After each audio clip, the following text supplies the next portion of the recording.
Delicious Show. Un podcast croustillant et parfois même delicious. Et on parle de plein de sujets. Des fois, on parle de relations de femmes. Des fois, ça va être entrepreneuriat. Et des fois, ça peut être croissance personnelle.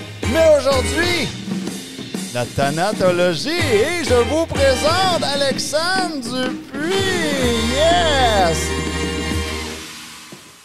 Bienvenue, welcome aboard. Merci. Merci de m'accueillir aujourd'hui. Ben, ça fait plaisir. Un petit chin, on va fêter ça. Pourquoi pas? Chill, mon cher. All right. Alors, on a 3 thèmes. C'est rendu que ça fait partie intégrante de mon show, ça, d'activer la feuille comme ça. Hein? 3 thèmes dans le show aujourd'hui. La thanatologie. C'est quoi ça? Ça mange quoi en hiver? On va tout gratter ça. On va rentrer dans des histoires de famille. Famille complexe, pas clair ce bout-là. Et je pense que le 3e sujet, j'ai envie de pas le dire. On va le garder on va le garder dans notre poche arrière. Sujet de croustillant. C'est ça. On va garder un petit mystère. On va le garder. Et, écoute, on s'est rencontrés lors d'une autre émission. Tu étais dans le public pour une autre invitée. Exactement. J'étais celle qui posait les questions en arrière. Ouais. Puis là, à la fin de l'émission, elle vient me jaser. En tout cas, on jase ensemble. Puis là, moi, je fais de la thanatologie, tout ça. On n'entend pas ça tous les jours. Je me suis dit, il y a quelque chose là. Faut aller gratter plus loin. Ouais. Fait que c'est quelque chose qu'on... Là, je te parle du monsieur, madame, tout le monde. On sait que ça existe. On a une petite mini-connaissance là-dessus, mais finalement, on ne connaît pas ça tant que ça. Puis c'est pas tous les jours qu'on entend ça dans un podcast. Alors, qu'est-ce que ça mange en hiver, la thanatologie? Bien, je suis contente d'être là aujourd'hui pour en parler parce que c'est un sujet que, effectivement, on sait que ça existe. Mm-hmm. On est des êtres humains, donc on se met la tête dans le sable et on dit ça existe, moi, on ne veut pas en savoir. Mais aujourd'hui, je vais pouvoir en parler davantage et mettre un petit peu plus de points sur les i, si je pourrais dire comme ça. Je suis, dans le fond, thanatologie, embaumeur, / dans le temps. On recule une couple d'années en arrière, croque-mort. Mm-hmm. Donc, tout ça, c'est tout des synonymes. Exactement. Oui, tout dépendant des années, comment ça a évolué, tout ça. Au départ, il y avait aussi le permis d'embaumeur. Puis maintenant, c'est le permis de la thanatopraxie, dans le fond, permis de thanatologue. Donc, c'est un nouveau terme, mais ça revient à la même chose. Donc, si on revient plusieurs années en arrière, croque-mort, et oui, ça vient du terme du fait que quand il voulait s'assurer que les défunts étaient décédés, il pouvait croquer la grosse orteille, la luxe, comme on appelle dans les termes de thanatopraxie. J'ai déjà une question qui me vient en tête. On n'a même pas commencé, puis tu m'ouvres déjà bien des belles portes. T'as dit comme que les gens, ils veulent pas trop en savoir là-dessus? Oui. C'est quoi cette affaire-là? C'est sûr que je rentre dans cette porte-là. C'est tellement étonnant, là, pour vrai. T'sais, pour moi, depuis longtemps, c'est quelque chose qui vient me chercher, qui me passionne. Puis c'est un domaine qu'on n'a pas le choix d'être passionné. Parce que si c'est pas le cas, on n'a pas envie d'aller plus loin. On se comprend, puis c'est correct. T'sais, on a toute notre façon de penser. Mais en réalité, c'est qu'il y a beaucoup de réactions diverses. Autant monsieur, madame, tout le monde, certaines catégories d'âge, adultes, adolescents, si ça, les enfants, on leur laisse le temps, là. Mais autant j'ai des gens qui me posent mille et une questions, des questions type tabou. Dans ma tête à moi, tabou, non, c'est des questions. Puis il faut les poser, il faut se cultiver, c'est intéressant. Mais il y a des gens qui posent une question ou ils entendent parler, puis limite, ils sont déjà rendus dans le couloir, cachés en arrière, ils ne veulent pas entendre plus loin. Ça, c'est des réactions de j'ai. Étonnamment parlant. Fait qu'ils te posent une question, puis dès que la réponse commence, ils font « OK, là, j'en ai assez eu, puis... » C'est trop pour moi. OK, ouais, je comprends. Il y en a d'autres qui vont te poser des questions, puis ils en reposent. Ils sont comme « Ah, je suis désolée d'en poser. » Mais non, ça me fait plaisir. J'exerce mon métier parce que pour moi, c'est une passion, comme je dis souvent avec mes amis. C'est ma passion, puis il faut être passionné par ce qu'on fait dans la vie parce que la vie passe extrêmement vite et je suis très bien placée pour pouvoir le dire. Je vais-tu rentrer dans cette porte-là ou je vais commencer de gratter la thanatologie? Elle me fait oui de la tête. OK. C'est quoi cette histoire-là de « je suis bien placé pour le dire » ? Bien, en réalité, c'est bien évidemment, il y a plusieurs parties du métier. Il y a des sous-catégories, tout ça. J'ai des dans amis. ce sens-là. Pas dans le sens que tu as vécu de quoi au niveau personnel. C'est plus de ce que tu vois dans ta job te fait faire des déclics, veux pas, là. C'est ça que tu veux dire? Ben, je pourrais rentrer dans plein de pavillons de ce que tu viens de me dire, mais Ouais. en réalité, je vais essayer de me... Vas-y donc dans le pavillon professionnel, ça te fait-tu des déclics? Tu sais, de travailler là-dedans, ça te fait-tu des là, on n'est pas éternel, y a-tu un peu de ça? Ah, ou... ça, c'est oui, Ouais. à 160 parce que moi, j'étais vraiment une personne qui était plus du côté physique et je le suis encore. Donc, je pouvais autant procéder à ce qu'on appelle les crémations, les incinérations au niveau du faux crématoire, que autant je peux travailler dans un laboratoire, faire des cas d'autopsie, des cas d'embaumement, des asepsies. Fait que tu sais comment faire une autopsie? Ben, dans le fond, j'ai déjà assisté et pratiqué un assistant coroner, mais je ne peux pas procéder à l'autopsie moi-même étant seule parce que pour être coroner, il faut être médecin et se spécialiser. Donc, c'est plusieurs années supplémentaires, on ne va pas se le cacher. Mais c'est tout aussi intéressant aussi, là. C'est différentes catégories. Puis, dans le fond, c'est sûr que ça vient toucher du fait que on côtoie des gens décédés, que ça aille malheureusement à des prématurés, que ça aille à des octogénaires, à des 104 ans, à des gens d'une quarantaine d'années, de mon âge. Ben, j'ai pas 40 ans, là, mais on s'entend. Ah oui, tu vois les dépouilles, puis là, tu te dis, ouais, lui ou elle, c'est pas vieux, là. C'est ça que tu veux dire? Ah, ben exactement. Des fois, il y a des clics, des fois, comme mais ça. Mais autant là. Visuellement que autant parce qu'on pour faire un embaumement, je dois avoir un bulletin de décès, un SP3, qui est un document légal pour, dans le fond, déclarer la mort au niveau du médecin. Et il peut y avoir aussi des ADC du coroner, des autorisations de disposition du corps. Donc, à ce moment-là, c'est des documents légaux pour dire cette personne, par exemple, est décédée, on va dire, d'un infarctus du myocarde suivi de précédemment, il y avait de la démence, il y avait l'hypertension. Donc, on a tout le temps les informations du décès. Tandis qu'au niveau coroner, on ne peut pas parce que, contrairement à des émissions, on n'a pas les résultats en une journée ou en une semaine. Ça peut prendre 1 an avant d'avoir réellement toutes les informations pour dire cette personne est décédée de telle chose. Mais sur le bulletin de décès, on a l'âge de la personne, on a ces informations. Donc, si on le sait, ça a 20 ans. Donc, à ce moment-là, quand on a quelqu'un de 20 ans, ça frappe parce qu'on dit « j'ai déjà passé cette étape-là, fait que je peux m'arrêter demain. » Fait que qu'est-ce que je peux faire aujourd'hui pour être heureuse? Parce que demain, ça peut finir.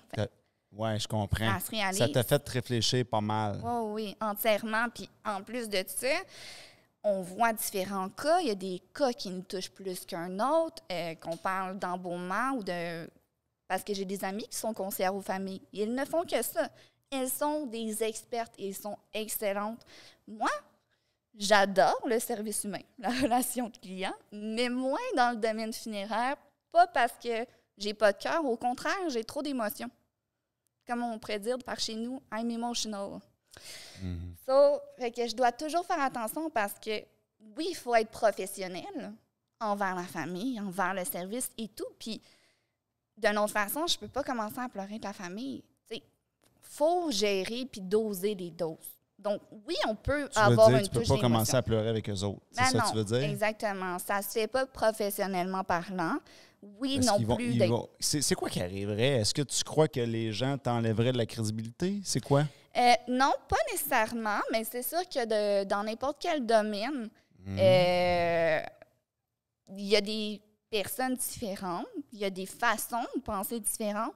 Puis surtout dans le domaine funéraire, on n'est pas nécessairement avec les millénaires et toutes les situations des jeunes d'aujourd'hui. Ça va être souvent des personnes plus âgées.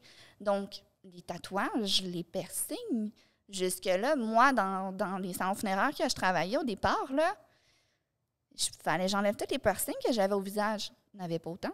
Mais aujourd'hui, comme on leur dit souvent, ils doivent accepter un petit peu la bébite qu'on est.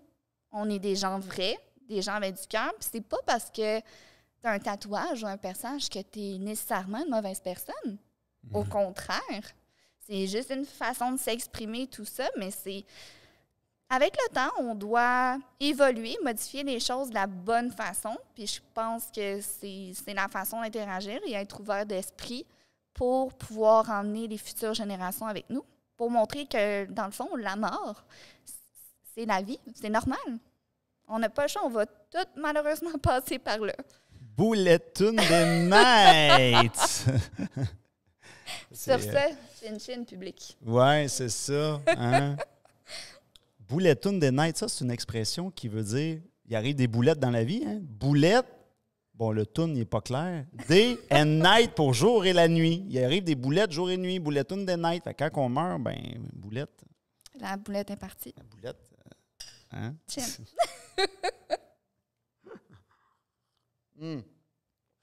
OK, puis ça ressemble à quoi ton quotidien, là? Tu sais, le 8 à... C'est quoi, c'est-tu 8 à 5, 9 à 5? Comment ça marche, ça? Mais c'est sûr que c'est un domaine qui est du 24 sur 24, 7 sur 7, 365 jours par année, parce que c'est pas parce qu'on est un 25 décembre qu'on va pas décéder. Malheureusement, c'est la vie. Donc, tout dépendant, c'est ça qui est difficile dans le domaine funéraire exactement, parce que il faut être passionné à 100%, parce que vu que c'est du jour, de soir, de nuit, week-end, jour de l'an, n'importe quand, si tu n'aimes pas ce que tu fais, tu ne seras jamais capable de pouvoir rester dans ce milieu de train de vie-là.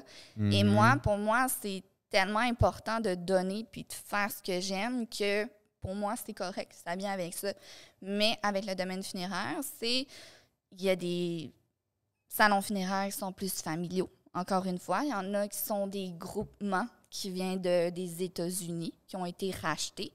Donc, ça peut être chaque salon funéraire ont leur heure et leur jour de travail. Donc, un domaine que j'ai été dans un autre salon funéraire, lui, c'était du 7-3 qu'on appelle. Donc, exemple, je travaillais du samedi, dimanche, jusqu'au vendredi. J'avais mon week-end de congé, mon samedi, dimanche. Je travaillais mon 3 jours, le lundi, mardi, mercredi. Puis là, je recommençais après ça, jeudi, vendredi, samedi, dimanche, etc. Donc, à ce moment-là, tout dépendant des cas, des remplacements. Puis, dans mon cas aussi, j'ai fait aussi ce qu'on appelle, c'est dans le fond du service, mais du service coroner. Donc, exemple, des cas d'homicide, des cas de décès spéciaux, si je pourrais dire comme ça. Étrange de circonstances. C'était quoi déjà le nom de la série? CI, SCI, investigation. Ouais, c'est ça. Il y avait plusieurs...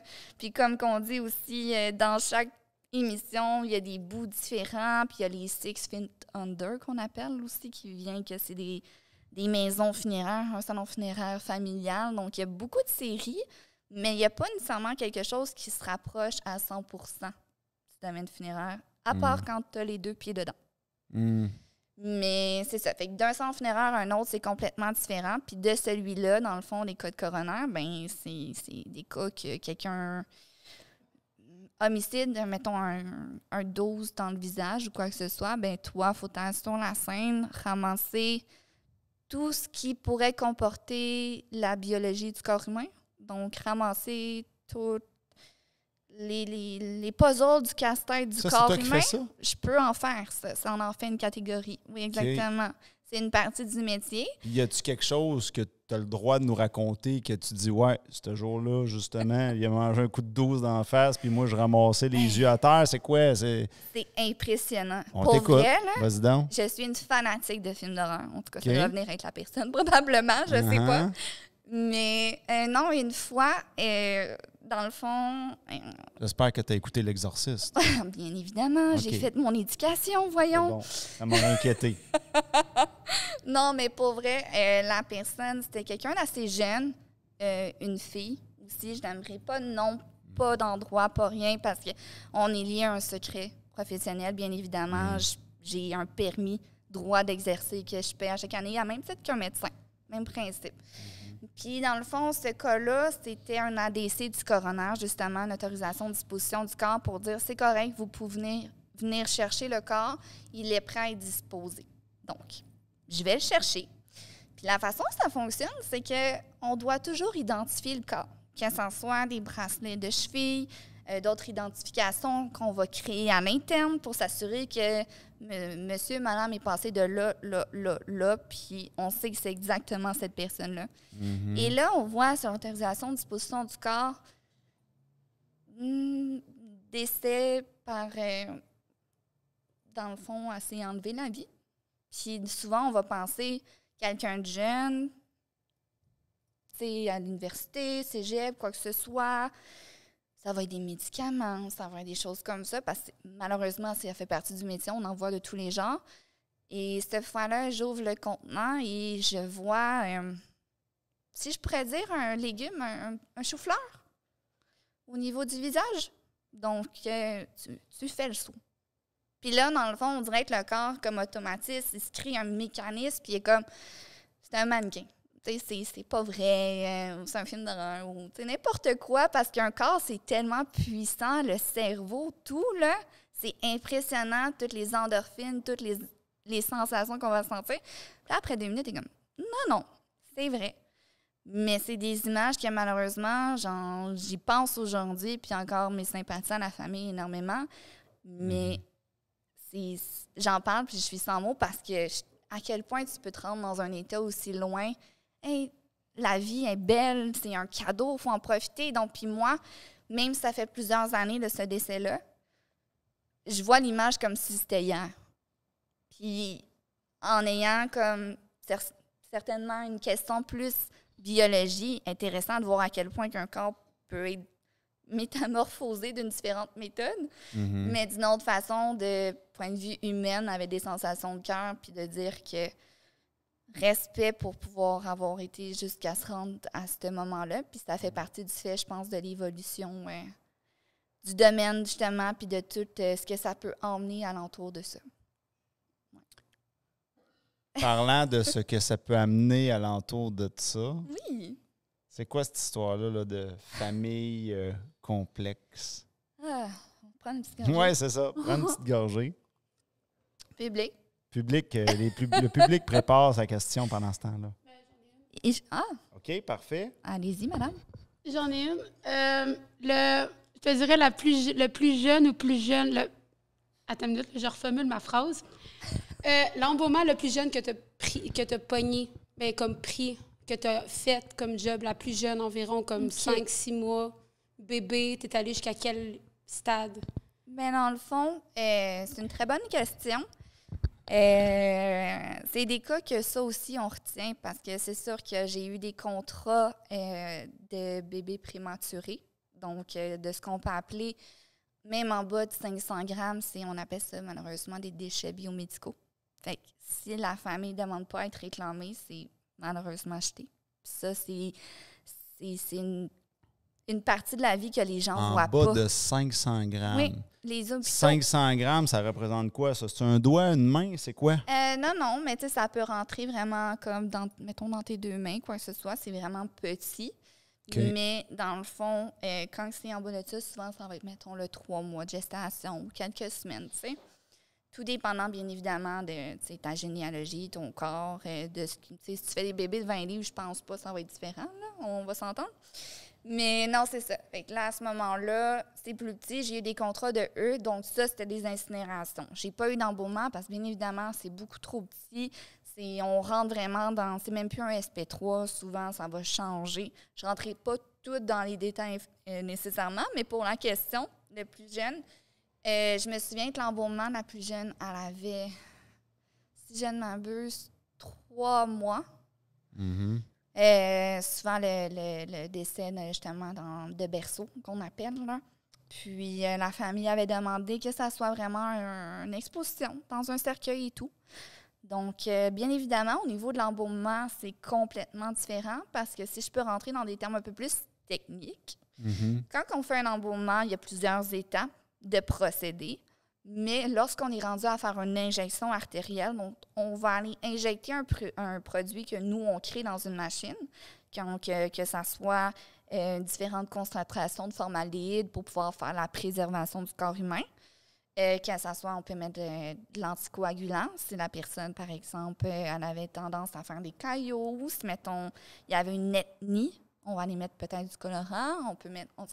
On crée totalement notre recette personnelle pour le défunt. Mais pour quelqu'un, un humain, entre adulte, adolescent, peu importe, c'est tout le temps, on commence par l'artère, justement, la carotide, puis la jugulaire, la veine jugulaire. C'est notre site primaire qu'on appelle. Mais pour un enfant de 3 mois, son artère primaire, c'est l'aorte abdominale. Donc, si ce n'est pas un cas d'autopsie, on doit sortir tous les organes du ventre pour pouvoir aller chercher l'aorte abdominale. Donc, ça, c'était un cas de cette situation-là et ça m'a tellement marqué parce que ça va avoir l'air spécial la façon dont je vais dire ça, mais souvent, quand on va accrocher une personne ou quoi que ce soit, on leur parle. « Ah, excuse-moi, madame » ou « Ah, ça allait tomber belle avec ça, puis j'espère que votre famille va être heureuse de vous voir comme ça. » Tu sais, plein de façons, puis on les déplace, tu sais, de façon digne, respect, totalement. Mais un enfant, tu dois le prendre dans tes bras pour le déplacer. Donc, moi, j'ai pas d'enfant. J'ai des amis que depuis qu'ils ont des enfants, ils ne sont plus capables. Aucunement, pour être franche, parce que il paraît qu'ils créent tellement un lien fort que c'est plus difficile de te couper. Attends une minute, là. Des amis qui font le même métier que oui, toi? Exactement. Ils sont plus capables de prendre un enfant décédé qui n'est pas le leur, c'est ça que tu dis? Exactement. Okay. Depuis qu'ils sont parents. Ils sont plus capables de bloquer le lien émotionnel qui nous apprend à l'école, dans le fond. Donc, moi, ce décès-là, ça m'avait énormément marqué parce qu'une fois qu'on avait fini, que j'étais rendue, je l'ai habillé, je l'ai maquillé, je l'ai mis dans son berceau. Dans son cercueil, bien évidemment. Puis on avait été l'exposer en haut, on avait fait une minute de silence comme on fait pour chaque enfant. Puis c'est quelque chose que je me souviens, la famille m'avait rencontré et m'avait dit « Merci. Merci, tu sais pas à quel point que ça nous a touchés, ça nous a fait du bien. » Là, on doit rester fort, là. Que je me souviens, j'avais été aux toilettes après, j'avais pleuré, mais c'était tellement gratifiant. Mais c'est un décès que... Ouch, c'est jeune. À quel point que la vie est indestructible, à quel point qu'on peut passer d'étape à d'étape ou d'histoire puis qu'on ne sait pas comment demain va être. Donc, ça a été vraiment mon décès le plus jeune. Ouais. Tu le vois comment, la vie? Tu le vois-tu comme... c'est quoi l'image que tu donnerais? C'est une roulette russe? C'est quoi? C'est-tu un qui est chanceux, il est pas mort aujourd'hui, la roulette a continué de tourner? C'est quoi? C'est pas clair, ce bout-là? Ça, c'est une autre expression. Hein? Vous avez le choix entre Bulletin des Night ou c'est pas clair, ce bout-là? J'aime bien ça. C'est pas clair, ce bout-là? Vas-y donc. Mais... C'est quoi le plan? Ça, c'est une troisième. Il n'y en a pas. Malheureusement, moi, je suis quelqu'un... Tout est structuré, tout est placé. J'aime gérer, être proactif. Puis même mes amis me disent... Alexandre, repose-toi, là. Tu as le droit de respirer puis de décanter quelquefois. Puis moi, je suis tellement quelqu'un dans le go, d'en profiter puis d'aider, exemple, mes grands-parents énormément. Puis je sais que quand j'étais jeune, le pire, là, ce qui est surprenant, j'avais extrêmement peur de la mort. Je voulais pas mourir, puis moindrement j'y pensais, je faisais une crise de panique. Puis aujourd'hui... Je sais que tout peut s'arrêter, je peux sortir puis me faire frapper. On ne le souhaite pas, bien évidemment. Mais je sais que ça peut arriver. Tout ce que je veux, comme pour n'importe qui, c'est de ne pas souffrir. Donc, la mentalité que ça m'a donnée, c'est qu'est-ce que je veux faire aujourd'hui pour être contente puis en paix avec ma vie aujourd'hui et non procrastiner, remettre tout à demain. Puis c'est comme ça que je le vois, puis je me dis qu'à chaque jour, la vie est un cadeau. C'est comme ça que je le vois. Ouais. Ce qui est très rare pour quelqu'un de mon âge nécessairement. Ouais. Je comprends ça. C'est un sujet plus difficile. Mais tu sais, personne, je leur souhaite de justement souffrir ou quoi que ce soit, mais je pense que c'est question de prendre sa vie en main puis de, tu sais, justement, pas mettre la tête dans le sable là puis de dire comme... Je vais faire tout ce que je peux, puis toutes les activités que je veux pour pouvoir, dans le respect. Mais tu sais, que ce soit des activités d'intellectuel, d'apprendre, d'aller à l'école. Peu importe, si c'est ça que tu veux, fonce. Mais là, je vais te challenger. Au niveau... Je vais te challenger. Hein, je m'en vais avec ça. Je vais te challenger au niveau philosophique. Oui. Je vais te décrire une situation, puis je veux t'entendre sur comment tu vois ça. Je pense notamment à un acteur décédé depuis plusieurs années qui s'appelle Steve McQueen. Et lui, là, il vivait à fond. Lui, c'était le genre de gars, là, moi, je vis à fond. C'est go la moto, go les courses, go la cigarette, go. party mix, croque dans tout, mais il est mort vite. Mais il est mort, tu sais, si je me rappelle bien, c'était un cancer. Il est mort, genre, je pense qu'il avait 50 ans, si je ne me trompe pas. OK, c'est quand même jeune. Tu sais, il a brûlé un peu la... Comment tu vois ça? Tu sais, ta vision de... Faut croquer dans la vie, mais là, c'est... Puis là, je te fais une image avec, tu sais, mettons, quelqu'un qui dit, bon, on va me fumer une petite cigarette à soir, mais non, faut pas, parce que je veux t'offrir plus longtemps, mais en même temps, je vais en profiter. Ouais. Là, je prends la cigarette en exemple, ça pourrait être autre chose. Ça pourrait être un petit peu d'alcool. Je vais-tu faire des courses de moto à 300 km/h? C'est un petit peu risqué, mais en même temps, je trill. Comment tu deals avec cette ligne-là? Bien, je pense que, comme que je dis souvent dans n'importe quoi, faut que tu te respectes dans ta limite, puis dans ce que tu veux, puis le système D, des brouillards, tu sais, comme la logique des choses. Tu sais, je dis pas que... Parce que souvent, Ouais. beaucoup de plaisir égale moins de sécurité. Oui, Comme- mais ça dépend. Mais c'est ça, je dis, c'est un mix des deux. Tu sais. Ouais. J'ai tout le temps... c'est ça, bien évidemment, si tu fumes 3 paquets par jour, c'est clair que t'aides pas ta cause. On s'entend. Mais en même temps, si c'en est une de temps en temps, si ça te rend heureux, je veux dire, c'est pas celle d'une de temps en temps, n'importe quel médecin va m'entendre, va faire dire, c'est quoi ça? Mais non, c'est pas ça qui va changer les choses parce que pour n'importe quel, parce que j'ai eu des cours de pathologie, de microbiologie. OK, vas-y donc. Peu importe, fait, de tout ce qui est micro-organisme, que ça soit pathogène, que ça soit toutes les maladies, puis les trucs héréditaires. J'ai eu des cours de biologie, d'apprendre le corps humain. J'ai appris tous les systèmes du corps humain, sauf le reproducteur, on s'en doute pourquoi. Mais dans le fond, le mix des deux, c'est question que justement, n'importe quelle maladie, tu as des facteurs de risque. Donc, je me dis, si toi, t'aimes, mettons, faire qu'on appelle ça la track de moto ou quoi que ce soit, puis c'est ça qui te rend heureux de faire ces compétitions-là, oui, c'est plus risqué. Mais tu sais, c'est comme le même principe qu'on fait l'exemple. Les gens ont peur en avion. Ouais. Mais T'as parce qu'en de la avion- main partie avec ça. Oui, là. non, Je t'ai c'est intrigué, ça. je t'ai accroché, là. En avion, tu sais, parce qu'on s'entend que si tu as un crash, ton pourcentage de chance de survivre est beaucoup plus faible qu'une voiture. On va se le dire. Ouais, OK. Mais il y a plus de décès en voiture qu'en avion. Ouais. Est-ce que c'est pour autant que tu ne prendras pas l'avion? Oui. Puis les gens ne s'empêchent pas de prendre leur voiture, même si techniquement on peut mourir sur la route. Exactement. Donc, c'est pour ça que je dis que oui, limite, parce qu'en même temps, si tu dis, moi, je fume pas, je mange pas de fast-food, moi, je reste dans mon salon, je m'assois, puis je bouge pas pendant 50 ans de ma Puis vie. je me c'est quoi, là, les bulles, là? Je m'entoure de... Je me mets des petites bulles, genre, Tu sais, en plastique, là. c'est ça, je m'entoure d'un sac à bulles, je reste dans mon lit, il m'arrivera rien. Mon père, il veut que j'aille ça, justement. OK. Mais non! C'est quoi cette histoire-là? Ah, a ça, l'air c'est une croustillant. autre histoire. OK. Mais c'est ça, c'est qu'à un moment donné, là, tu vas dire, ah, mais je fais rien de dangereux. Donc, il peut rien m'arriver. Mais non. Mais c'est plate La en sédentarité, Ouais. l'aspect psychologique. Ouais, OK. Tu sais, On je se vais fait dire, rattraper on par peut- autre chose. Tu sais, s'il n'y a pas quelque chose, il y a autre chose. Ouais. Tu sais, oui, je te dis pas de conduire en état d'ébriété, puis à 3 heures du matin, puis de faire une course à 300 km/h. Mais tu peux aller faire un sport quelconque ou une activité quelconque, même s'il y a une circonstance de probabilité de décès ou de... Peu importe, que ce soit, mettons, j'ai de quoi, justement, le sport, là. Tu sais, j'ai fait, mettons, du cheerleading, c'est ça, tu sais, je veux dire, n'importe quel... Cheerleading. Ah, j'ai fait la danse, cheerleading. J'ai tout le temps été très active. J'ai fait beaucoup de hockey. Du deck J'en ai hockey. fait, moi aussi, du cheerleading. Ouais. Ah oui?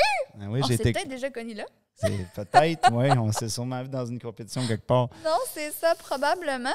Mais il y a des risques du métier. Tu sais, puis est-ce que tu as été heureux à faire ça?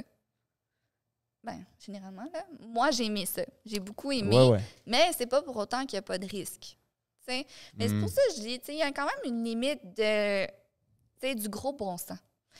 Tu sais, d'avoir une limite de pouvoir dire, je suis capable de manger un gros repas au restaurant, puis dire, regarde, c'est pas grave, ah ouais, mon verre de vin. En même temps, ils disent qu'un verre de vin, c'est bon pour le cœur. Tu sais. Donc, il y a du bien, puis il y a du mauvais, mais c'est comme dans n'importe quelle chose. Donc, c'est pour ça que je dis, c'est de trouver vraiment un beau, juste un milieu pour être heureux, sans dire, je vais mettre ma main sur le poêle demain matin. Si je peux donner cette expression-là.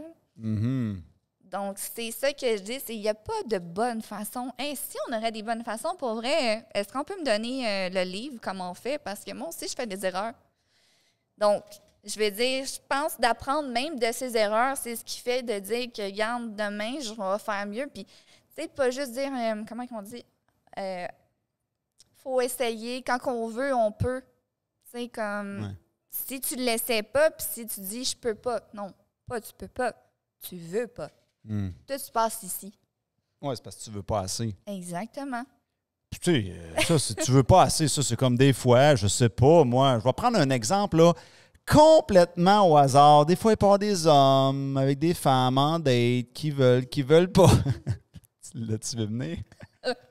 La gorgée d'eau. As-tu aimé ma transition au sujet? Oui, exactement. Mais non, ça, c'est très perspicace parce que j'en ai des situations, là, pour être franche. Des histoires croustillantes pour nous autres. Ouais. Une fois, je me souviens, j'étais avec une amie du public, d'ailleurs. On tape les mains. Non, c'est pas vrai. Mais c'était vraiment très... Tu sais, on est allé manger un petit souper, un petit tartare, un verre de vino, une sangria. Puis là, il y a des gars qui arrivent à notre table, on parle un peu. Puis moi, ça paraît, là, j'aime parler. J'ai du plaisir, j'aime rencontrer des gens. Puis là, ils me posent des questions, c'est ça. Puis là, à un moment donné, ça vient au métier. Qu'est-ce que tu fais dans la vie? Ben, moi, je sais comment faire disparaître un corps. Non, c'est pas vrai. Mais... non, mais j'ai dit, je suis en Beaumont, t'en as à l'œil. Puis, ben, en fait, je dis, t'en as à l'œil, il fait, c'est quoi, ça mange quoi en hiver?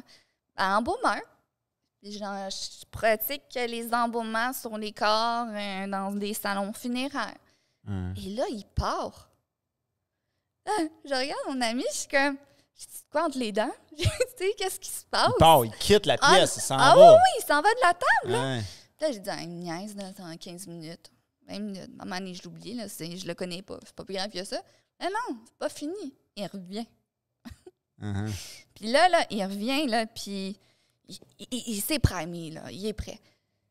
Fait que comme ça, tu te trouvais drôle, là? Tu pensais me faire fuir en disant ça? T'as pas vu, je suis revenue. Je fais, est-ce que tu sais pas, mon homme, à quel point que j'ai d'autres choses à faire de ma vie que t'as niaisé là-dessus? Il fait quoi? C'est pas vrai? Ben non. Jambon, pour vrai? Non. Il dit, mais OK, mais je suis pas bien là-dedans, je veux pas en parler, j'aime pas ça. Mais c'est correct. Mais là, t'es comme... Parce que malheureusement, on va passer par là, puis c'est pas juste ça, en voulant dire que... Il y en existe des gens comme ça, puis on s'entend que dans une relation... J'aime pas juste dire bonjour, chérie, comment vas-tu? Ça a bien été ta journée. À un moment donné, non, c'est sûr, tu vas avoir des choses à raconter. Et j'ai des secrets professionnels, mais j'en ai des anecdotes, là, sans nommer de nom, sans nommer. Puis, tu sais, j'aime pouvoir discuter avec la personne avec qui je vis, puis autant qu'il va m'en apprendre. Puis moi, je suis quelqu'un qui adore apprendre, là. Mais c'est parce que si je peux pas t'en parler, on n'ira pas loin. Tu sais? Ouais. Effectivement. Mais souvent, c'est les cas que... Oh non, attends.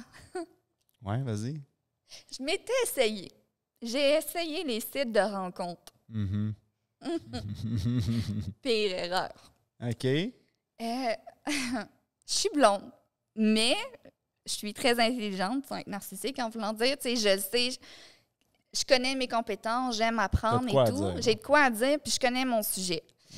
Donc là, tu sais, des fois, je vais jouer la blonde en voulant dire ça va m'aider, ça va bien passer, c'est pas grave, tu sais. Puis là, le gars, il m'écrit, il dit fait que t'es en Beaumont? Oui. Pourquoi? Tu l'avais écrit sur ton profil? Oui, exactement. Écrit Thanatologue. Puis souvent, le monde me dit c'est quoi Thanatologue? Je suis comme, t'aurais l'air bien plus intelligent si tu irais chercher le nom, puis tu viendrais me voir après. Tu sais, de chercher un peu plus loin. Mais lui, il me dit t'es en Beaumont? Félicitations, Houston, oui. Effectivement, c'est écrit. Qu'est-ce qu'il y a? Il fait... je sais pas si j'ai le droit de dire ça. il dit, fait tu remplis les gens de fluide. Oui, mais encore. Là, il est comme, non. Il dit, je te parle de, non, mon fluide. Je t'ai donné des chances, mon homme, mais si tu pensais vraiment gagner des points avec ça, là... Il essaie de faire un jeu avec un lien entre les deux. Là, mais là, il y a de la bûche à manger, là. tu penses qu'il peut gagner des points. Mais c'est ça qui arrive avec un domaine comme le mien. Ce qui est difficile, c'est autant j'aime avoir des gens autour de moi que je peux en parler, en discuter, mais là, en plus des relations, le monde me dit tu vas rencontrer quelqu'un en relation. Tu sais, dans les derniers temps, qu'on ne pouvait pas sortir, là, dans les dernières années, mes clients sont morts. Tu veux que je rencontre comment? Puis là, j'irai pas voir monsieur qui vient de perdre son père. Je te trouve bien chaud en passant. Tu veux-tu venir prendre un verre? C'est sûr que le gars doit pas avoir la tête à ça. Là. Il vient de perdre son père. Il a peut-être pas la tête à ça. Là. Un petit shooter de tequila à côté de là. Ouais. Je ris, là, mais c'est pas drôle. Mais en voulant dire que c'est quand même plus difficile qu'on pense. Puis avoir été dans ce domaine-là, tu m'aurais demandé avant, ça va te changer de quoi? Franchement, pourquoi ça changerait de quoi? C'est vraiment plus compliqué qu'on pense. Il y a beaucoup de freins. Oui, mais c'est plus qu'on pense que les gens ont une grande ouverture d'esprit, mais finalement, quand on rentre dans des sujets tabous, ça l'est pas tant. Vraiment pas. Puis moi, j'aime pouvoir parler, puis parler en faisant bouger les choses. C'est intéressant ce que tu viens de dire. Je pense que oui, les gens, puis encore là, on pourrait débattre là, sur quelle tranche d'âge, puis quoi, parce que je peux faire des grandes tendances, mais les gens peuvent avoir une certaine ouverture d'esprit, mais moi, personnellement, je trouve qu'ils ont beaucoup, beaucoup de blocages. Beaucoup de limitations. Oh, oui. Beaucoup de... Puis moi, l'exemple que j'aime le plus prendre, qui me touche ici dans le studio, c'est au début, quand on a parti le podcast, il y a des gens qui avaient peur de venir dans le public, même si je leur disais, c'est parce que tu n'es pas filmé, là. Ouais, mais j'ai peur de poser une question. OK, mais on entend juste ta voix, on ne te voit pas. Fait que déjà là, tu as déjà un blocage. Ah oui, entièrement. Puis on parle de quelque chose, d'un show de divertissement. On parle pas de s'engager avec quelqu'un. Non, bien en plus, c'est super intéressant. Fait que ce que je veux dire par là, c'est que là, j'ai nommé celle-là parce que c'est celle-là qui me vient en tête. Mais il y en a. Puis je sais pas si t'es comme moi là-dessus, mais des fois, on veut, comme tu dis, ouvrir les sujets, on veut gratter, puis c'est pas long qu'on frappe des blocages. Oups, là, c'est bloqué. Oui. Soit de l'auto-sabotage, soit... Puis là, tu te dis, ben là, c'est parce que j'ai même pas commencé à me réchauffer, là. Puis l'autre, il est tout bloqué partout. Oui, c'est ça. Tu le vis, toi aussi? Je commençais à me réchauffer, là. Ah non, mais vraiment. Puis souvent, le monde me pose des questions, puis comme ça peut se voir, je peux développer pendant plusieurs parties plus loin. Ouais. Mais ça, en plus, à toutes les fois, c'est des portes qui ferment et qui ne sont pas ouvertes. Puis moi, je suis prône la liberté d'expression puis ton choix d'expression. C'est comme la façon de penser, c'est pas parce que ce qui est bon pour Minou n'est pas bon pour Pitou ou whatever. C'est pas... On a chacun nos façons de penser. Puis même si je pense ça ou tu penses quelque chose, il y a beaucoup de gens on se rend compte qu'ils ont beaucoup plus peur à s'ouvrir et à juste dire leur expression. Puis c'est pas grave, là. Non, c'est fou. Ah oui. Puis au contraire, je trouve ça intéressant. T'as-tu remarqué? Je me demande si tu as fait ça, mais je suppose que oui, tu l'as sûrement testé, m'emmener au minimum une fois dans ta vie. T'as-tu des fois gratté? OK, qu'est-ce qui fait que tu me dis pas ça? C'est quoi tes peurs en arrière de ça? Puis là, des fois, c'est... Là, ça essaie de se sauver, mais tu comme, hey, c'est parce que le sujet qu'on parle, il n'y a rien à se sauver, là. Tu sais, des fois, c'est des affaires banales. T'es comme, aïe, si tu te sauves là-dessus... On n'est pas sorti de l'auberge. Ah oui. Ou genre, c'est moi qui ai manqué un bout. Tu sais, t'es comme... j'ai quelqu'un du public qui pourrait très bien encaisser ça, mais en voulant dire que moi, j'aime parler, j'aime connaître, tu sais, puis là, après ça, tu essaies de parler, là, ça marche pas, puis là, il se referme, puis là, mais je pense comme toi. Ouais, ça... Est-ce que mais c'est de toute façon, facile? Quand quelqu'un te dit ça, tu dois le sentir. C'est un vrai, je pense, comme toi, ou un je te dis ça pour acheter la paix, là. Oui, tu non, le sens, non. Hein? Tu mais le sens tu sais, je suis quelqu'un très, ça, je dis, tu sais, comme on appelle ça une hypersensibilité qu'on dit. Et qu'au contraire, on m'a déjà demandé en versus du domaine, si tu passes de pas de cœur, que t'aimes mieux être dans le background, c'est ça. Puis je suis comme au contraire, moi, je ressens beaucoup de choses, puis si t'es pas vrai ou tu le sens pas ou tu as un certain blocage, je vais le sentir, tu sais. Puis c'est clair. Fait que c'est des choses que je ressens. Puis si tu le sens pas puis t'es pas à l'aise, non plus, j'aurais pas plus de fun à aller te tourner le couteau dans le plaie puis de si t'es pas à l'aise, je te pousserai pas. On respecte, c'est correct. Mais en même temps, mon Dieu, la vie est courte. Encore une fois, c'est le temps de justement poser des questions, en apprendre. Je pense aussi qu'il peut y avoir deux affaires là-dedans. Il peut y avoir la personne est bloquée, elle a plein de peur, puis elle veut juste pas aller là parce qu'elle ne sait pas comment le gérer intérieurement. Mais il y a la deuxième possibilité, l'angle mort, mesdames et messieurs, qui est je sais c'est quoi, je sais le feeling, mais je ne suis pas capable de te mettre des mots dessus. Alors, donc, je vais fuir. Je ne suis pas capable de le communiquer. Oui. Ça, c'est un autre point qu'on oublie. Oh, oui, entièrement. Puis, des fois, tu sais, ils savent pas comment le dire, puis des fois, ils vont essayer de redire les mêmes mots que toi parce qu'ils sont pas capables de le dire. Puis, au contraire, moi, je suis comme... Moi, je suis la première à dire, j'aurais donc dû dire ça. J'aurais pu dire ça de cette manière-là. Puis, trop tard, c'est fait. Mais si tu ne l'essaies pas puis tu n'essaies pas de le dire, tu ne seras jamais capable de mettre ce mot-là dans ta bouche. Tu ne pourras pas. Donc, il faut que tu essaies petit à petit, tu aies une espèce de liberté d'expression, que tu sois capable de plus développer puis de parler. Puis avec le temps, tu sais, c'est pas parce que tes parents étaient d'une façon que tu vas finir de la même façon. Tu sais, donc, quand on veut, on peut, ça revient encore à ça, mais du genre comme... Faut t'essayer, faut que tu développes davantage pour pouvoir essayer de pouvoir dire des mots sur des choses. Et puis moi, j'ai une espèce d'amener que j'aime pousser ça. Comment tu dis ça? J'aime pousser ça. J'ai comme un petit comme... Tu sais, quand je vois que la personne là est gênée, puis elle n'est pas sûre, soit dit en passant, dans le temps, j'étais une personne extrêmement gênée. Mais avec le temps, justement, j'aime dévaporer, croiser, apprendre, rencontrer des nouvelles personnes. Puis maintenant, j'ai un malin plaisir de la personne qui va être tranquille là, dans le fond de la classe. Là. Que j'aurais du fun à retourner au secondaire aujourd'hui. C'est d'aller le chercher, mais pas pour la mauvaise des choses. Pour dire, d'avoir la mentalité qu'on a aujourd'hui. Puis de dire que, tu sais, assume-toi, apprends à connaître, puis dis tes choses, puis tu as autant de pouvoir sur toi-même que les autres en ont autour de toi. Personne n'est meilleur qu'un autre. Puis c'est ce qui fait la belle chose de la vie, c'est qu'on est tous différents. Puis il faut, sinon ça serait plat. Donc, moi, ces personnes-là, j'aime ça, aller les chercher, puis essayer d'aller leur poser des questions, puis essayer de les pousser au plus loin de leurs limites.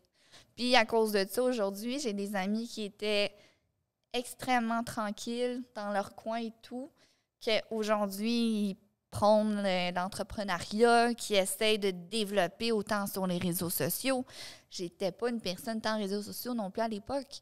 Puis, tu sais, il s'agit de mettre un pied. Puis là, tu en mets peut-être une demi. OK, tu vas peut-être reculer un peu, mais tu vas avancer. Puis de laisser un peu la chance à ces personnes-là de pouvoir s'exprimer puis de s'essayer. Parce que si tu n'essaies pas, tu ne le sauras pas. C'est plate. Mais là, quand tu dis ces personnes-là... Oui. Mais en voulant dire, si tu as des personnes qui ne sont pas capables d'élaborer ou qui ont de la misère de mettre les mots sur leur ressenti, tout ça, moi, c'est ces personnes-là que j'aime aller chercher pour essayer de pouvoir aller trouver ce qu'ils ont à l'intérieur d'eux pour pouvoir être capable de s'extrapoler puis de pouvoir discuter puis de pouvoir avoir une espèce de confiance en eux-mêmes pour pouvoir mettre justement le mot sur la chose. Donc, des personnes que je vais en revenir au domaine qui ne veulent pas entendre parler c'est quoi la thanatologie ou l'embaumement ou qu'est-ce qu'on fait, bien, c'est des personnes comme ça que j'aime. T'sais, des petites victoires un par un, là, d'essayer d'aller leur parler, de leur chercher, puis d'essayer de leur dire « Ah, mais on fait ça comme ça. » Ou l'embaumement, il y a une possibilité mettons, un traitement hygiénique. Tu sais, moi, les gens me disent « Ah oui, ça, c'est une meilleure des idées. » Ils me disent « Ah, moi, là, je ne veux pas être exposée. Coûte trop cher. » Oui, on va parler de ça, là, les différentes options. On m'a pensé à ça pour ma future mort. Ça va être excitant. Non, c'est ça. Il y a tellement de choix. Autant tu as de la crémation, l'incinération au niveau de four crématoire. Ouais. Mais tu sais, les gens disent... Attends une minute. Je veux pas être exposé. Oui. Ils veulent pas que leur corps soit à l'air libre, comme on dit. Dans le salon funéraire. Oui, avec les gens qui le voient puis tout. Exactement. Puis c'est quoi les raisons qu'ils disent? Il y en a qui disent « Ah, je crois pas à ça. » Ou « Ah, ça ne sert à rien. » Mais tu sais, dans le domaine, on a la technique la plus chargée du Québec à cause de ça. Parce attends une minute, là. La technique la plus chargée du Ouais. Québec, qu'est-ce que tu veux En dire? voulant dire que autant j'ai de l'administration pour gérer une entreprise, autant que j'ai de l'anatomie, de la biologie, de la microbiologie. Mais c'est de la quoi le pathologie. rapport avec « je crois pas à ça Ben, que c'est le ça. client dit ça? Parce qu'on a des cours de psychologie. Ça va jusqu'à là. La psychologie du deuil, comment t'emmènes ça. C'est l'évidence, Chris, là. Mais il y en a beaucoup de gens, puis là, je suis comme... On est beaucoup dans l'époque du mec deuil. Parce que les gens veulent s'asseoir vite, rapide, Ouais, mais- pas cher. Mais c'est l'évidence que c'est important qu'ils voient le corps. Mais exactement, parce que ça Mais- fait partie des étapes du deuil. Ben Parce oui. que tu passes la phase du déni. Si tu ne fais pas ta phase de déni, Ouais. tu n'iras jamais jusqu'à l'acceptation de la personne. Ouais. On peut jamais revenir Mais à 100%. eux autres, ça, c'est ceux qui disent ça, c'est « Ah, je crois pas à ça, je veux sauver de l'argent, c'est mon portefeuille qui parle. » Ça se peut-tu? Oui, mais ça, c'est les meilleurs avec qui, justement, j'aime aller chercher. Là. Ouais, vas-y donc. Les gens qui sont « Ah Ouais. non, moi, je veux pas. » ou « Ouais. bien si. » Tu sais, je Ouais. suis comme... Ouais, je leur tu dis l'as- « Ah ouais, tu veux pas Ouais. payer cher? » Ouais. Mais sais-tu que tu n'es pas obligé d'acheter un cercueil? Puis c'est ça qui va te coûter le plus cher dans ta facture du salon funéraire. Puis tu sais, comme on dit, il y a plusieurs choses que autant tu paies pour un côté qui est plus administration pour remplir tes copies d'actes de décès, des choses comme ça qu'on est obligé d'avoir pour au niveau du défunt pour pouvoir envoyer ça, mettons, dans les institutions financières, peu importe, en tout cas, bref. Puis, tu as un côté aussi vraiment logistique d'embaumement. Tu as un prix d'embaumement, mais tu as un prix pour ton cercueil. Si tu prends un cercueil en bois versus un cercueil en acier, ou tu veux te mettre inhumé dans un cercueil, fait enterré, tu vas être enterré dans un cimetière, mettons dans une fosse dans ton cercueil, ou tu vas être inhumé, dans le fond, dans un établissement, dans un mur en marbre. Ça ne sera pas le même prix. On ne va pas se le cacher. Donc, il y a tellement de choses qui rentrent en ligne de compte. Fait que moi, ceux-là, je les arrive puis je leur dis, Ouais. sais-tu, tu peux louer ton cercueil. Hein? Louer ton cercueil. Mais là...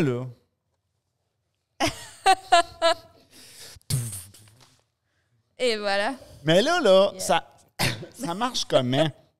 Dans le sens que le client, il arrive, là, c'est quoi, là? Moi, je m'assieds, je dis, bon, mon frère, il est mort. C'est quoi, tu me donnes-tu un... J'ai-tu un... comment Un on dit menu, ça? 3 services. Ouais, j'ai-tu un menu, un catalogue, là, puis là, je tourne. Puis ça, ici, c'est t'es enterré. Ici, tu sais, tu te fais brûler, puis ici, on te met dans de l'eau, machin, cryogénisé. L'aquamation. Hein? L'aquamation. Ouais, c'est ça, l'aquamation, puis la cryogénisation aussi, ça fait partie des options, là? Ben, c'est un peu l'aquamation, si je pourrais dire comme ça. Ah ouais? Oui, parce que dans le fond, On peut-tu se réveiller dans le l'aquamation... futur? Ah non. Ah, pas tant. On n'est pas rendu là. On n'est pas rendu là. Ça, il faut que je le garde secret. Non, c'est pas vrai. OK. Non, mais c'est ça. Il y a différentes méthodes. Mais justement, que ce soit l'aquamation, je fais un exemple, c'est beaucoup, beaucoup plus long qu'un four crématoire ou une incinération, parce que ça peut aller d'un 3 heures dans un four crématoire à 1h30, tout dépend de ton four, dans quel contenant Attends une tu minute, étais. là. L'aquamation, là, c'est quoi? On me trempe dans l'eau puis je me décompose? C'est quoi, là? C'est pas clair, ce L'aquamation, bout-là. ce que c'est en réalité, ils appellent ça la nouvelle méthode éthiquement plus écologie. OK. Parce que c'est pas un four. Fait que tu n'émanes pas de CO2. Donc, c'est quoi? T'es dans l'eau? C'est une eau alcaline. Dans le fond, tu as 2 machines. Tu as une haute pression et une basse pression. C'est bizarre de dire, mais oui, effectivement. OK. Puis dans le fond, une haute pression, ça va être une eau plus haute que le point d'ébullition. Fait que tu te fais un peu bouillir dans une eau alcaline. Mais tu peux être là-dedans pendant 12 à 16 heures de temps. Ah ouais. Soit je me Après fais ça- bouillir par de l'eau, soit Ouais. je me fais brûler. Après ça, les eaux sont séchées dans un four pour ensuite créer les cendres. Parce que les cendres, c'est les eaux qu'on OK. broie. C'est ça, des cendres.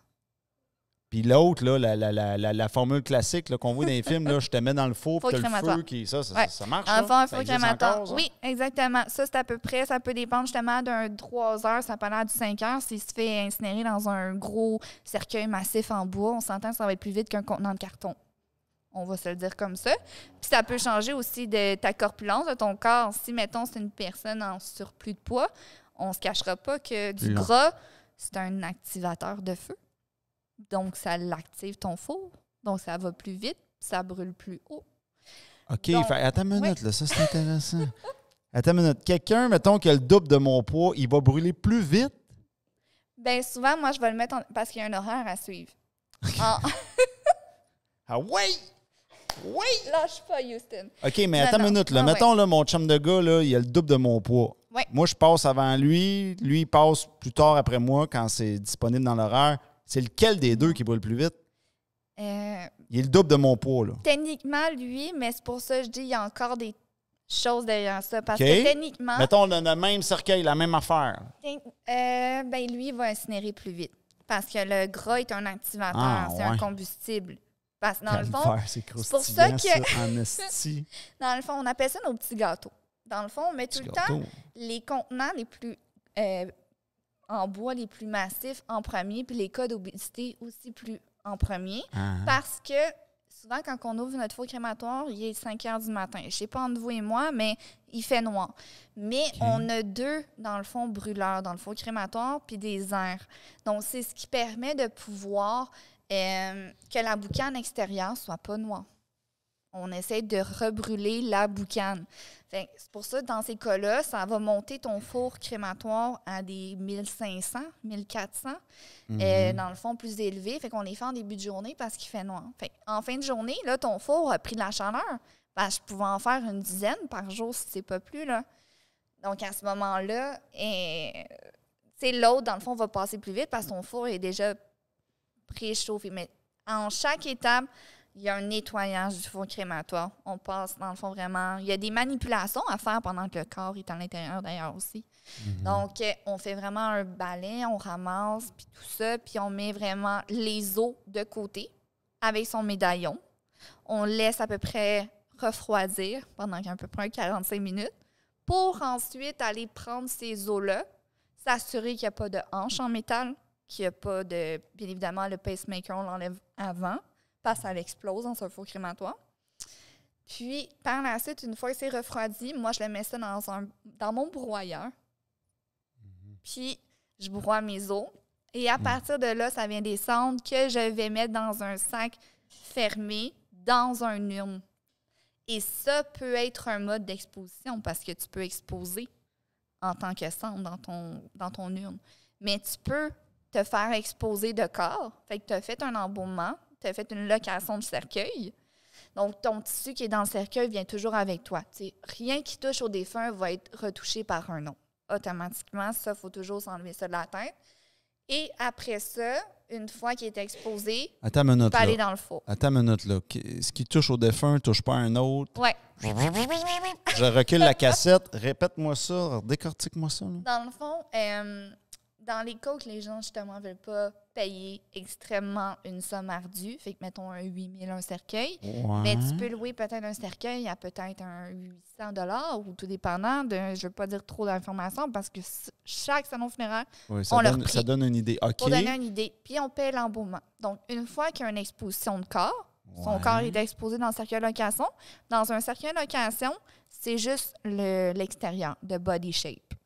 Dans le fond, à l'intérieur, c'est un contenant qui a des velcro.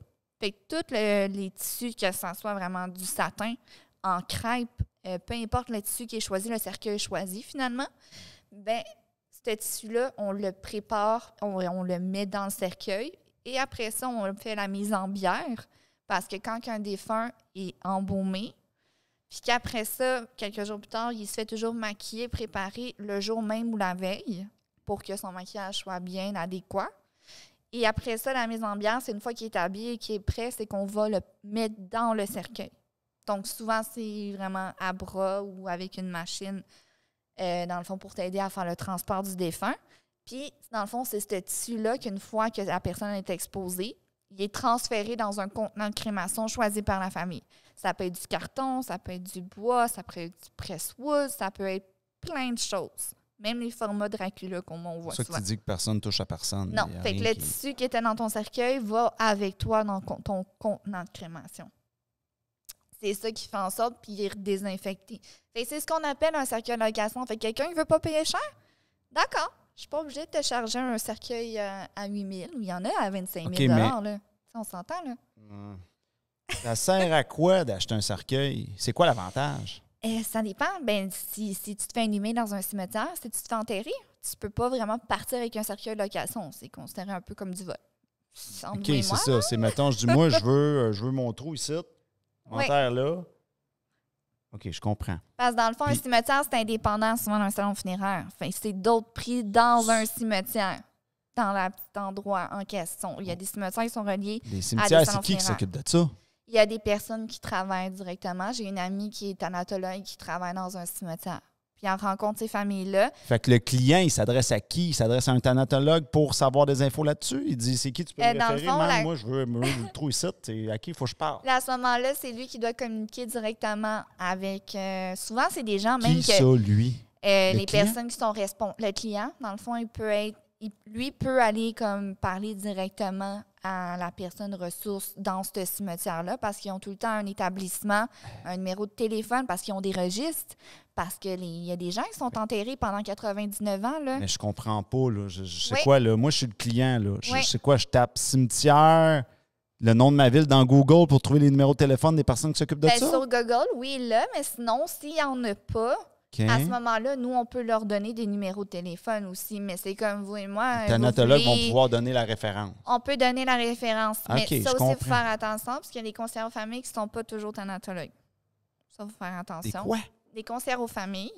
Il y a des conseillers, dans le fond, pour être embaumeur, pour faire pratiquer la thanatopraxie, Ouais. l'embaumement, tu es obligé d'avoir un permis d'embaumeur, tu es obligé d'avoir exercé, passé ton permis et payé ton permis à chaque année. OK. Mais pour être conseillère aux familles, tu n'as pas nécessairement avoir l'obligation d'avoir fait un cours en thanatologie pour être conseillère aux familles. C'est comme, malheureusement, c'est comme être conseillère dans une institution financière. On a une question du public. Oui. Quand tu dis que tu veux louer un cercueil, c'est-tu par jour ou par heure? C'est ça qui m'intrigue depuis tantôt. C'est Tu un loues un prix cercueil, fixe. ça veut dire qu'il faut que tu le remettes à la fin de la journée ou tu loues pour plusieurs semaines? Non, dans le fond, c'est rare qu'un cas va être exposé pendant plusieurs semaines. Dans le fond, c'est encore une fois, indépendamment des salons funéraires. Mais un cercueil, dans le fond, habituellement, c'est un prix fixe. On te, mettons, c'est ça. Non, c'est ça. Dans le fond, par heure, ça va être quand tu loues le salon A. OK. Il y en a qui ont des salons par nom d'arbre. Il y en a qui ont des salons par nom de lettres.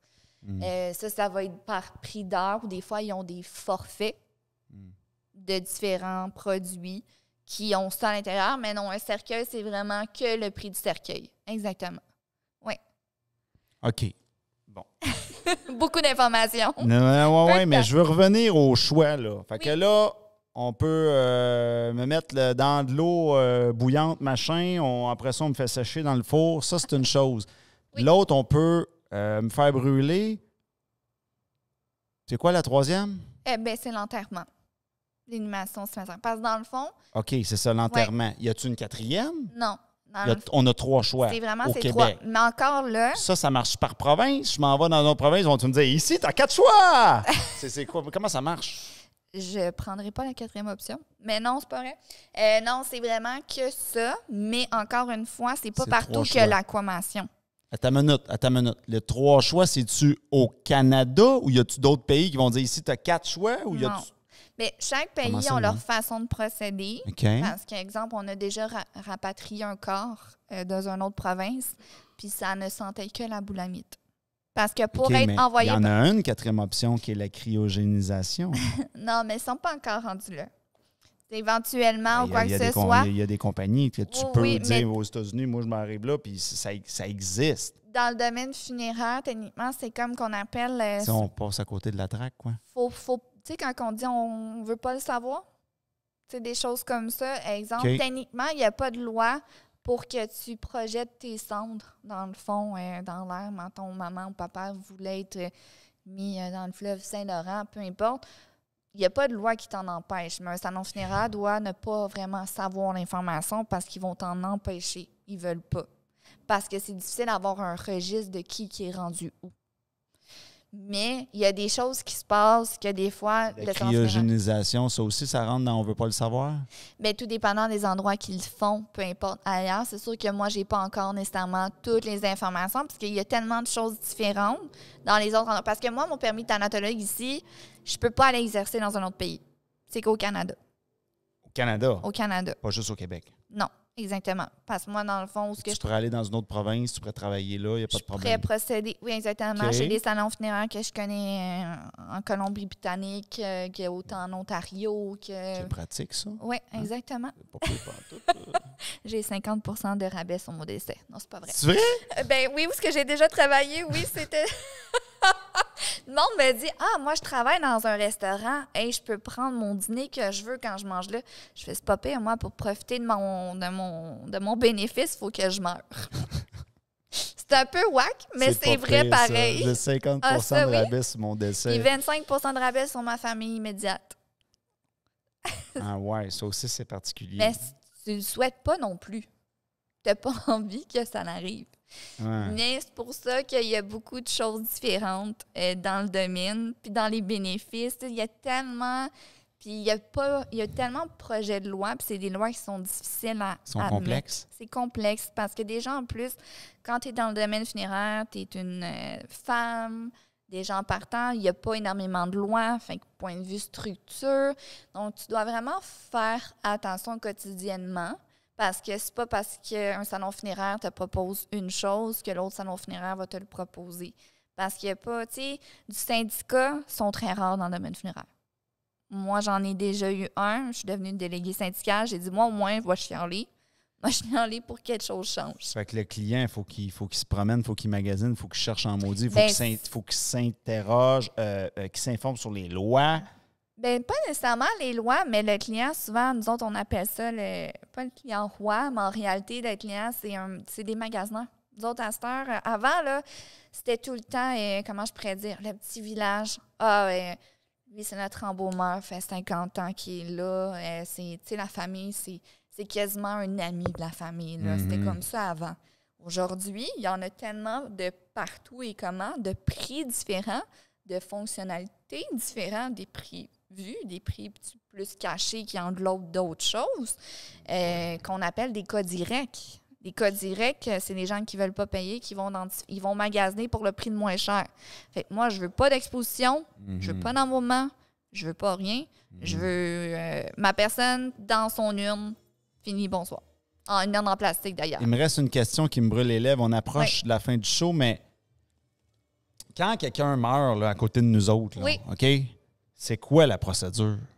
Bien là, à ce moment-là, quand il y a quelqu'un. Ou tu appelles la police? C'est quoi? Bien, généralement, on appelle au niveau de la police des secours. Dans le fond, eux, maintenant, tout dépendant que ça fonctionne, ils peuvent avoir l'accès à un médecin que lui va constater le décès à distance.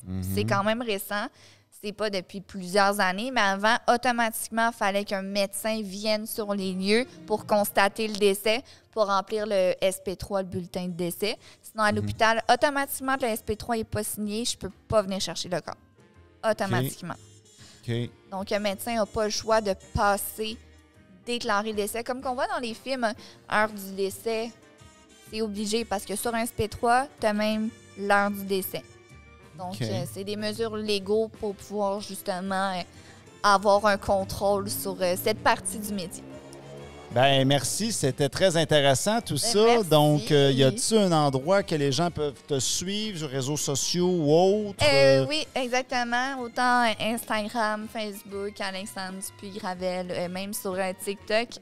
J'aime pouvoir faire aussi des fois des petites vidéos, des stories qui est capable de parler un peu du domaine sans rentrer tout en détail parce que des fois, justement, comme on a dit tantôt, c'est pas tout le monde qui aime entendre parler de ça.